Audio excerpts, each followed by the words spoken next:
On May 15 of 76, men in Virginia, in Williamsburg, asked themselves, are we ready to self-govern?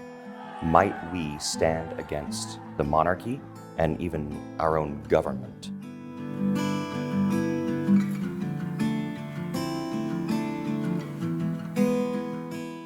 On May 15, 1776, Virginia declared itself free and independent. But more than that, it sent instructions to the Continental Congress for the Virginia delegates to introduce the idea of independence and then for them to vote on it as well. Not just Virginia, but for the other colonies at the Congress. When war broke out between the colonies and Great Britain, independence wasn't a given. A lot of colonists were searching for a way to reconcile with Great Britain. But things began to shift in 1775 into 1776. Public opinion started to change in the latter part of 1775. In August, King George III issues a proclamation declaring that these American colonies were in a complete state of rebellion, along with a lengthy list of what he intended to do about it. Then we have Lord Dunmore, and he issues a proclamation offering freedom to the enslaved or indentured servants of the rebels who would join his forces. January, Thomas Paine publishes his pamphlet, Common Sense. That has a major impact on public opinion. It starts to sway many people's minds who really were not in support of independence prior to that. Jefferson is selected to the Continental Congress for the second time, his first being in 75. And in 76, on his journey towards Philadelphia, he apparently makes some surveys in the upper counties of Virginia. And he says that when surveyed, he finds that 9 out of 10 Virginians are for it. That's the sentiment of mankind in his surrounding area. Jefferson is a part of the movement towards independence, and he goes so far as to say that we need to ripen the other colonies to mature enough to fall from the parent stem of England. Well, Henry, he was a firebrand for 12 years, and 2 years before any of this happened, he gathered up with his friends, his neighbors, coming back from the first Congress, a huge success. They organized a boycott against England, an enforceable boycott. Everybody thought the crisis was going to be solved by this solution. And his neighbors were congratulating him. They said, well done, you solved this terrible confrontation between us and England. And Henry said, hold on, I haven't solved anything. What we accomplished up in Congress is going to fail, and there's going to be a war with the mother country, and we will come out of that as an independent nation. And later on, in a letter to John Adams, Henry describes how astonished his neighbors were and how they told him that they had never considered such a possibility. And yet 2 years before any of this happened, he called it all perfectly. Virginia was the oldest, the largest, the wealthiest, and the most populous of all the 13 colonies. A lot of wealth in Virginia. These men of wealth had a lot of power.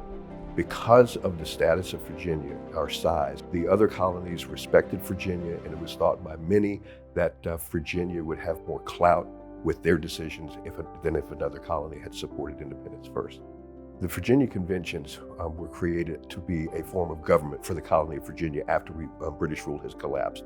Lord Dunmore, our last royal governor, flees Williamsburg on June the 8th of 1775 to never return here. So these gentlemen, which were former burgesses, they are holding what is known as conventions. When we talk about the first 4 conventions, it is really boring. It's doing just basic government functions. It does things like hear people's legislative petitions. It pays for the army and the military, the Virginia military. One of the important things to understand about these elections is they follow the form and format that they always had in Virginia since 1619. There are going to be 2 people elected, 2 people who can vote, which is free white men, property-owning Protestant, and over the age of 21. They're going to elect 2 of these to serve to whatever governing body exists at the time. It was generally understood that independence was going to be on the docket at the 5th Virginia Convention. Voters elect 2 representatives per county, and they mostly elect people who publicly support independence. One member of Virginia's elite wrote, "I think almost every man except the treasurer is willing to declare for independency." That treasurer was Robert Carter Nicholas. He had been a long-standing representative in Virginia's legislature for James City County. And the James City County voters elect him to the 5th Virginia Convention, even though he is publicly skeptical of independence. But they also write him instructions telling him to vote for independence. Instructions are not binding. Instructions are a way for voters to indicate to a delegate or a representative how they want them to vote. And there's an implication, if you don't vote this way, maybe you won't be elected next time. So going into the 5th Virginia Convention and the debate over independence, there's this big outstanding question. How is Robert Carter Nicholas going to vote? Is he going to vote according to his judgment or according to the will of the people he represents? The debate started off with 3 resolutions or proposals for independence, one of which by Mr. Patrick Henry, which if you're familiar with Mr. Henry, he was known for his fiery orations, even accusing the king of being a tyrant. The other 2 included other grievances such as property being taken, no longer being under protection to the British Empire, property being stolen, Lord Dunmore offering to arm the enslaved and the indentured servants against their masters. Now, Henry comes into this with enormous stakes. We know documented that he's wanted independence since 1774. I'm willing to bet that he has wanted it quite a bit longer than that. And if you ever want to study a masterclass in statesmanship, look at Henry's performance in the 5th Convention. He goes in there with a lot of bad blood with a rival of his named Edmund Pendleton. Pendleton is the anti-Henry. He is moderate. He wants to wait and see what happens. And immediately, some of Henry's neighbors nominate another person to take down Pendleton because Pendleton is the heir apparent to take over this convention. Henry says, stop it, stop the infighting. And so Pendleton is elected. And he knows that he's elected because Henry allowed him to be elected. And so the next few days you see Edmund Pendleton and Patrick Henry sitting down together at table, negotiating the terms of independence. Many different resolutions are put forwards. Henry is not adopted, and that's all right. In fact, Henry holds back and he allows someone else to propose independence because he knows he's controversial. Well, Robert Carter Nicholas was elected by the freeholders with instructions to support independence, even after he had shared his concern of not being able to support independence. His main fear is that we were not prepared to go to war with the British Empire. However, when the debates start, he holds the floor for almost 2 days, arguing that point and trying to have people understand this, that now was not the time. And you can imagine, Henry probably in his mind going crazy at this point because they're so close. And then this guy is going to put the brakes on. But Henry, nor anyone else, tries to silence this gentleman. They allow him to have his say. And he continues on for 2 days, describing all the very good reasons why they should not go through with independence, why they should wait. In the end, Robert Carter Nicholas supposedly said to the convention, I shall rise or fall with my country. And we know that he did vote yes for independence. But Nicholas had done something really important. He forced the convention to fully debate the merits of independence and what it meant. And it ultimately led to a compromise version of the wording of the resolution. It didn't have the incendiary language Patrick Henry wanted it to have, but the wording was probably more palatable to states that were still on the fence about this monumental decision. In the end, the 5th Virginia Convention's vote was unanimous, which conveyed to the other colonies that the Virginians were in lockstep with each other in making this decision. As soon as the word came out of the Capitol onto those streets, they watched as the British flag was hoisted down from the Capitol and the new American Union flag was raised up in its place. There were explosions of muskets and cannon. There was illumination. There were great expressions of joy. Now, did the entire population of Williamsburg feel that way? We'll never know, because if there were loyalists, and subsequent events suggest that there were, they had the good sense to keep quiet. We don't know exactly who participated in this public celebration on that day, but we do know that in early America, these kinds of political celebrations were a way for people who couldn't be involved in formal politics so people like women and people of color, to be part of a form of public politics. Slavery was so important that it shows up in the preamble, which is the part where they explain why they're doing what they're doing. And you put the most important things you can in there. And what shows up in there is Dunmore's proclamation. Patriots viewed this as another example of their rights being infringed upon. So they cite this document in their revolutionary documents, accusing the British of inciting insurrection by arming formerly enslaved people to fight against them. If you turn the lens, you see that the people who took Dunmore up on his offer were using the chaos of revolution to find their own liberty. Meanwhile, word of the resolutions on independence spreads, and it's the delegates who are spreading the word. And they actually are grumbling because they don't like how the resolutions were worded. They felt like they had been watered down. George Mason got to town just a couple days after the vote, and he writes that the resolutions were tedious and rather timid. Surprisingly, Patrick Henry was disappointed in the final resolution. He said it was not as pointed as he would have wished, but he allowed it to pass for the sake of unanimity. He wanted a wilder document. He wanted it faster, more radical. He wanted it to call for a general confederation of the colonies, for an immediate declaration of independence. And that just didn't pass the final draft.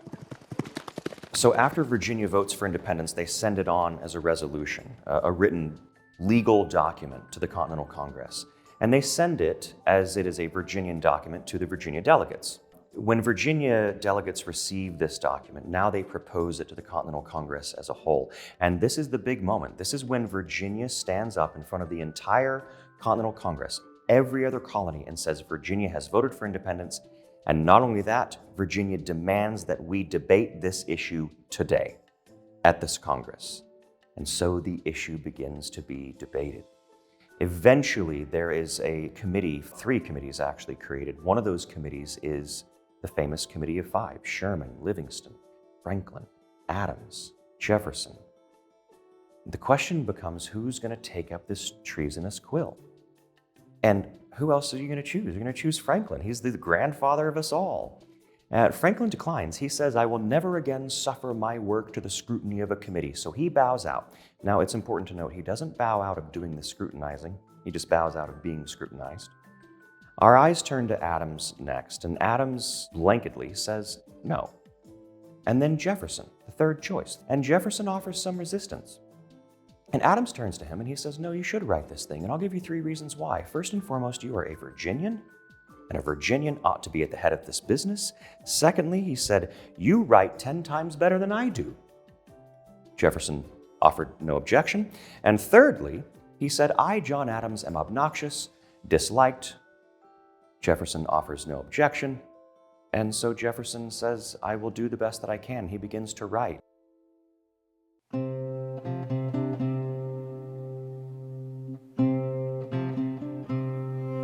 You can tell from this period in Congress that they're unwilling to act without the consent or the will of the people.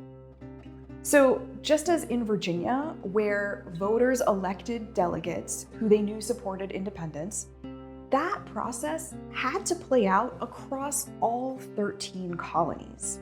So Congress put the debate on the subject on hold, and meanwhile, Thomas Jefferson drafted a Declaration of Independence so that when the moment came, they'd be ready. When Jefferson writes his declaration, he doesn't just say all men are created equal, he includes an anti-slavery clause in the long train of abuses. And he rails against slavery. He calls it an assemblage of horrors. He says the king is waging cruel warfare against mankind itself, human nature itself. That anti-slavery clause was cut, and it was cut for unanimity. The Declaration was treated through ratification from July 2 to July 4. It was ratified. Different states had different opinions. There were certain clauses removed and eventually adopted on July 4. While that's all being debated in Congress, back here in Virginia, the 5th Virginia Convention starts nation building. They create the first written constitution in North America, and it includes the Virginia Declaration of Rights. And that declaration is a long series of rights, a lot of the traditional old English rights, like the freedom of speech and the freedom of assembly, but also new rights, the free exercise of religion, which goes a step beyond the mere toleration of religion. And another novelty of this declaration is the freedom of the press. And those two especially lay the foundation for the later United States Bill of Rights. There is a commonality between the Declaration of Rights, the Declaration of Independence, the Virginia Constitution, and, by the way, other constitutions around these new United States of America. And that's not because they were thefting from each other, but because they were using shared language. George Mason, who helped author the Virginia Declaration of Rights, has very strong shared language with Thomas Jefferson, who helped author the Declaration of Independence. And that's not because they're thefting from each other. These are men who've worked together for 7 years, right here in Williamsburg. They're men well-read in history, well-read in law, well-read in philosophy. And it's not so much that they are stealing from one document to the other, but rather they're drinking from the same font. The 5th Virginia Convention shows how our democracy was initially to work.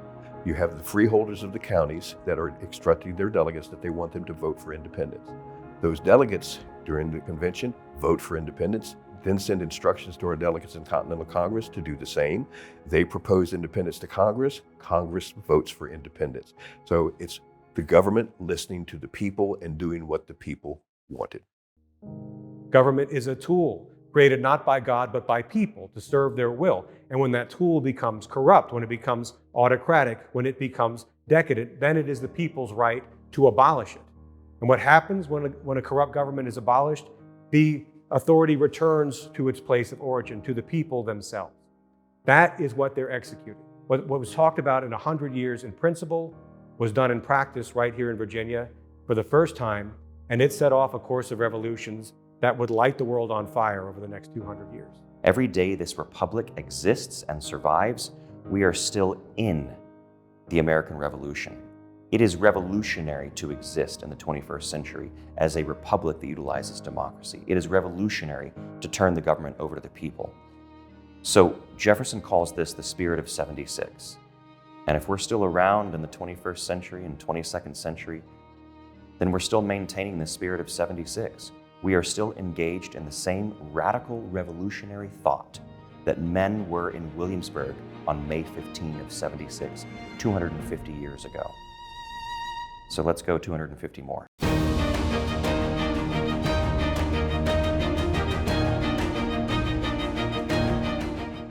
Subscribe and turn on notifications so you never miss a new video from the Colonial Williamsburg Foundation.